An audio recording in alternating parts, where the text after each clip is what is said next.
I didn't hear the wheezing at first. I only heard my son's soft footsteps coming down the hallway, dragging his blanket behind him the way he always did when he was scared of the dark. But when he reached my room and tried to whisper, "Mom, I can't," the sound that came out of his mouth wasn't a whisper at all. It was that thin, high-pitched gasp that slices straight through a mother's chest. I shot out of bed so fast I tripped over my own shoes.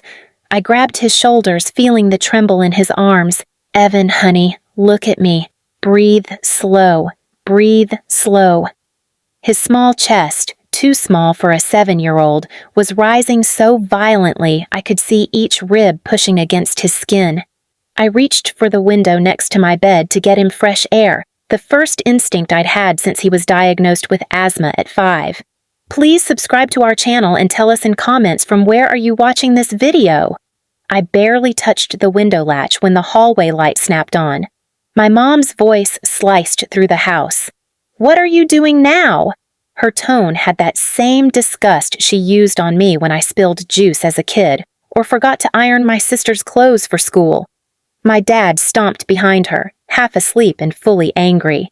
"You're waking the whole house for what? Your dramatic little boy again?" I held Evan tighter. "He can't breathe. Mom, the window. Just open it a little. Please." My mom marched straight toward us, yanked the window shut, and clicked the lock like she was locking a cage. "No, you're not starting this nonsense at midnight. He does this every time you give him attention. Let him fight for air. It'll teach you not to annoy us again." Evan's fingers clutched my shirt like he was holding on to life itself. I said their names, calm, trembling. "Mom, Dad, stop. He has asthma. He needs air. We need to go to the ER. My dad barked out a laugh. "ER? For what? A little breathing problem? When I was his age, my father would have smacked me for acting weak." My mom pointed at my son, my trembling, gasping little boy. "He's manipulating you. You raised him soft because you're soft. That's not our problem." Evan's breaths were going faster. He was sweating. His lips were tinting. I felt a panic rise inside me like boiling water. I reached for the window again. My mother slapped my hand away. Not playful, not warning, hard. "Don't touch that window again. He needs to learn." I looked at them with something I'd never felt before. Not fear, not hurt, not even anger. Something colder, something that whispered, "You're done begging." I carried Evan toward the front door, but my dad moved to block me. His huge body filled the doorway. "You are not waking up this neighborhood over your kid's act. Put him down and let him breathe it out." "He can't breathe it out," I said through clenched teeth.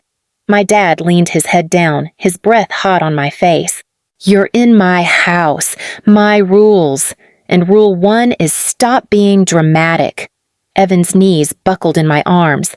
I pushed past my dad so hard his shoulder slammed the wall. He cursed at me, yelling something about respect and daughters being ungrateful. I didn't hear all of it. I only heard Evan gasping like a fish pulled from the water. I ran down the porch steps barefoot. The concrete was freezing. My son's fingers were slipping from my shoulder. I strapped him into the car with shaking hands, fumbling with the seatbelt while praying out loud. "Stay with me, baby. Stay with me." My parents followed us outside, wearing disappointment like a badge. "You're embarrassing yourself," my mom said. "You're embarrassing OS," my dad added. I ignored them and turned the ignition. The engine coughed once, then twice, then finally started. My mother stood on the porch, crossing her arms, shouting after me like she wanted the entire neighborhood awake. "Don't come back when they send you a bill. We won't pay a dime." My father added, "Next time, control your boy instead of making him sick for attention." Those were the last words I heard before I drove into the night with my gasping son. At the hospital, the nurse didn't waste a single second. She took one look at Evan's chest and yelled for respiratory. A doctor rushed over and clipped an oxygen mask onto his face. My knees nearly buckled with relief and terror at the same time. The doctor turned to me, eyes narrowing. "When did this start?" 20 minutes ago, I whispered. "And you didn't give him fresh air?" he said sharply. "That can be dangerous during an attack." My throat closed up. I tried. My parents, they locked the window. The doctor froze. That expression, pain mixed with disbelief, settled on his face. He didn't say anything, but he didn't need to. I knew what he thought. And for the first time in my life, I agreed with someone looking at me with disappointment. When Evan stabilized enough to sleep, I sat beside him in the hospital chair. The fluorescent lights buzzed. The nurse refilled his humidifier. The doctor typed something about severe acute asthma flare, and I stared at the wall thinking, they locked the window. They locked the air he needed. My mom's words repeated in my head. Let him fight for air. It'll teach you not to annoy us again. Something inside me cracked so deep it didn't echo, it just broke clean apart. By the time morning sunlight crept through the blinds, I wasn't the same woman who ran barefoot across the porch. I wasn't scared anymore. I wasn't begging anymore. I wasn't trying to be the daughter they wanted. I was planning. Not poetic, not symbolic, not silent. Real revenge. Personal, direct, targeted. Something they weren't ready for. Something they would regret for the rest of their lives. When Evan finally woke up the next afternoon, his breathing steady under the oxygen mask, he whispered, "Mom, did I do something wrong?" That question hit me harder than any insult my parents had ever thrown at me. "No, baby," I whispered, brushing his hair back. "You didn't do anything wrong." "They did." While he rested, I stepped into the hallway and made a single phone call, one I'd avoided making for years. My old supervisor from the clinic, Dana, picked up on the second ring. "Hey, are you still looking for overnight staff?" I asked. She exhaled in surprise. "You're kidding. You want to come back? We'd take you tonight." I filled out paperwork before I even left the hospital. The security guard printed my new badge while Evan ate pudding, still too weak to hold the spoon steadily. That night, instead of driving back to my parents' house, I drove to a motel. Small, old, but safe. Evan curled up beside me, whispering, "Are we going home?" "No," I said. "We're going somewhere better." The next morning, my phone started exploding with messages. "Mom, where are you? Stop being dramatic and bring that boy back." "Dad, you left a mess in the kitchen. Come clean it." "Sister, Mom said you abandoned us. I need a babysitter today. Hurry." I read every message with an expressionless face. They didn't know what was coming. It started with the hospital calling them because I asked them to. Next of kin was still listed as my parents, and the nurse needed to confirm insurance info.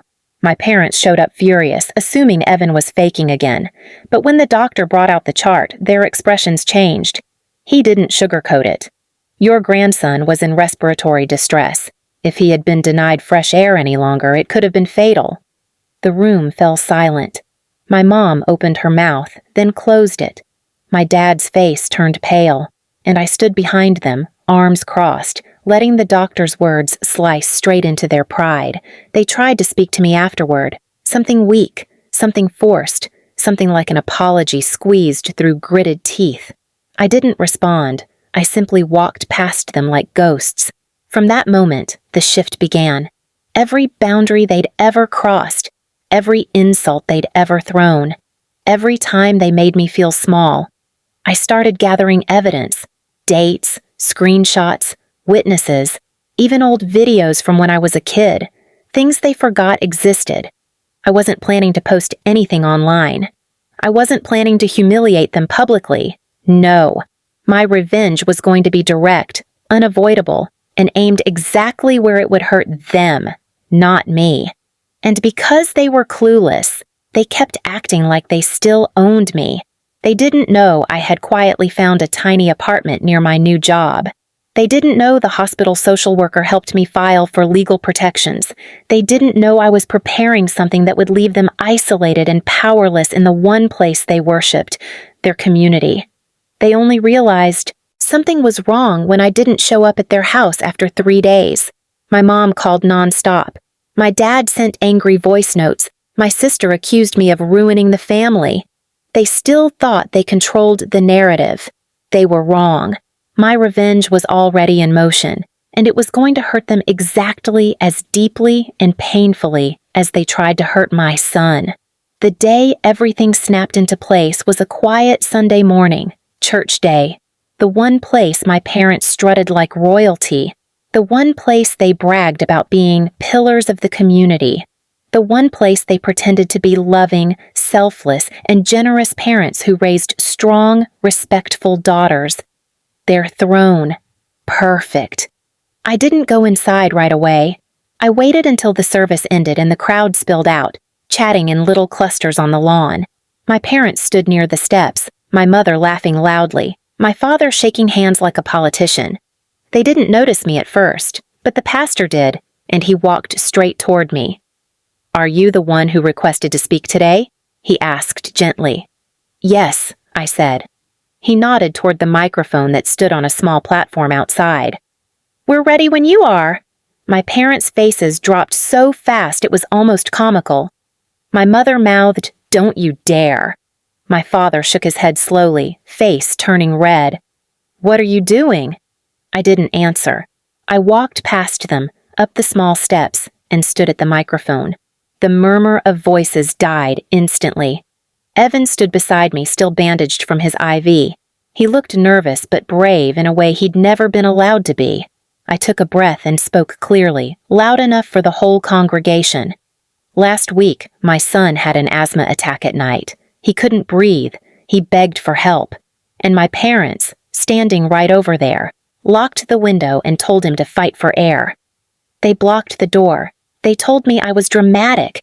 They told me he was manipulating me. If I hadn't forced my way out of that house, my son would have died." Gasps shot through the crowd like a wave. My mother stepped forward, shaking her head violently. "She's making this up. She's always been emotional. Everyone knows." I raised my hand and she froze when she saw what was in it. The hospital report, stamped, signed, with a doctor's statement about denial of life-saving ventilation. I continued. "My parents called my son weak. They called him dramatic. They said children don't deserve accommodations. They said suffering builds character. But it doesn't. It kills." Several churchwomen looked horrified. One older woman pressed a hand to her chest and whispered, "Oh my God." My father tried to step onto the platform, but one of the deacons blocked him. "Let her speak." And I did. I spoke about every time they'd belittled me growing up, every time they favored my sister while calling me a burden, every time they used me for labor, money, babysitting, or convenience, every time they ignored my son's medical needs.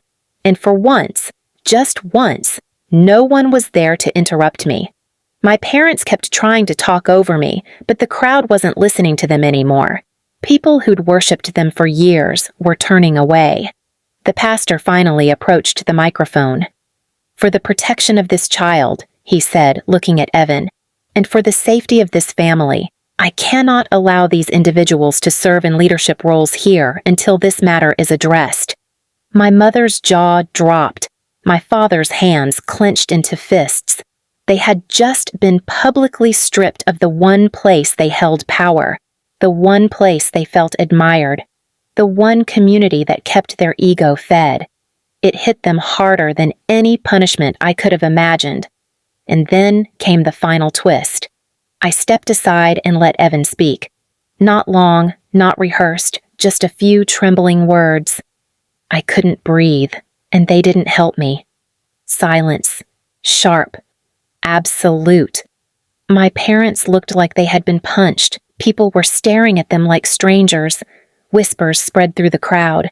A few mothers pulled their kids closer. Reputation? Ruined. Respect? Gone. Community image? Shattered beyond repair. I wasn't done. I walked straight up to my parents, looked them both in the eyes, and said quietly, but loud enough for everyone to hear, "You locked the window on my child. I'm locking the door on you, permanently." Then I left with my son. No dramatic music. No applause.